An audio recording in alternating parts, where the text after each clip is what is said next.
Few days back ఒక incident జరిగింది. నాకు తెలిసిన వాళ్ళలో ఒకళ్ళు ఎక్స్‌పైర్ అయిపోయారు.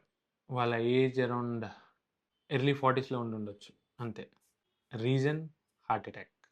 చాలామంది ఏంటి అంటే కోవిడ్ తర్వాత హార్ట్ అటాక్స్ అనేవి ఎక్కువైపోయాయి. డ్యూ టు వ్యాక్సిన్ కావచ్చు, it can be any reasons. Right. But మీరు ఆలోచించింది ఏంటి తెలుసా? మనం ఆ కోవిడ్ టైంలో చాలామంది వెయిట్ గెయిన్ అయ్యారు.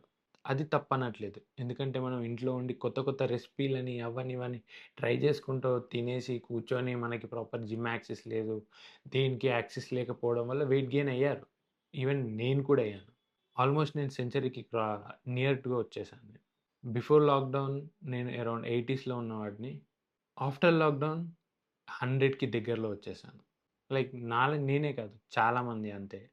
బట్ నేను got back to my initial weight. But చాలామంది అదే వెయిట్‌లో ఉన్నారు. ఇంకా పెరిగారు తర్వాత కూడా. ఇక్కడ ఏమవుతుంది తెలుసా? మనం వెయిట్ గెయిన్ అనేది చాలా కామన్ అయిపోయింది. దానికి పాజిటివిటీ, ప్లస్ సైజ్ బట్టలు ఇవన్నీ వస్తున్నాయి. బట్ ఎవరు మాట్లాడని విషయం ఏంటి అంటే దాని వెనకాలున్న డార్క్ సైడ్. వెయిట్ ఎక్కువవ్వడం వల్ల బాడీలో ఉన్న కొలెస్ట్రాల్ గాని, ఇవన్నీ ఒకవేళ ఎక్కువ అయ్యాయనుకోండి, ఇలానే కార్డియాక్ అరెస్ట్ వచ్చే ఛాన్సెస్ ఉంటాయి. దీన్ని ఎవరు మాట్లాడరు. డయాబెటిస్ వచ్చే ఛాన్స్ ఉంటుంది. ప్యాంక్రియాస్ ఫెయిల్ అయ్యే ఛాన్స్ ఉంటుంది. ఫ్యాటీ లివర్ వచ్చే ఛాన్స్ ఉంటుంది. ఇంకా చాలా ఇష్యూస్.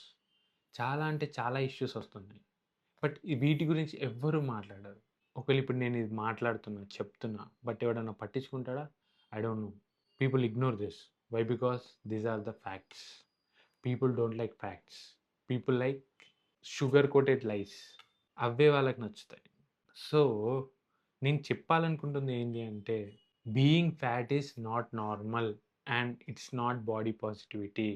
దీన్ని అర్థం చేసుకోండి. వెయిట్ తగ్గండి.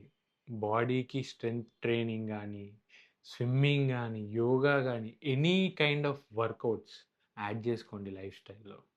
ఓకే. తిని కూర్చోకుండా మారండి. మీ హెల్త్‌ని ఇంప్రూవ్ చేసుకోండి. I hope this helps. Thank you.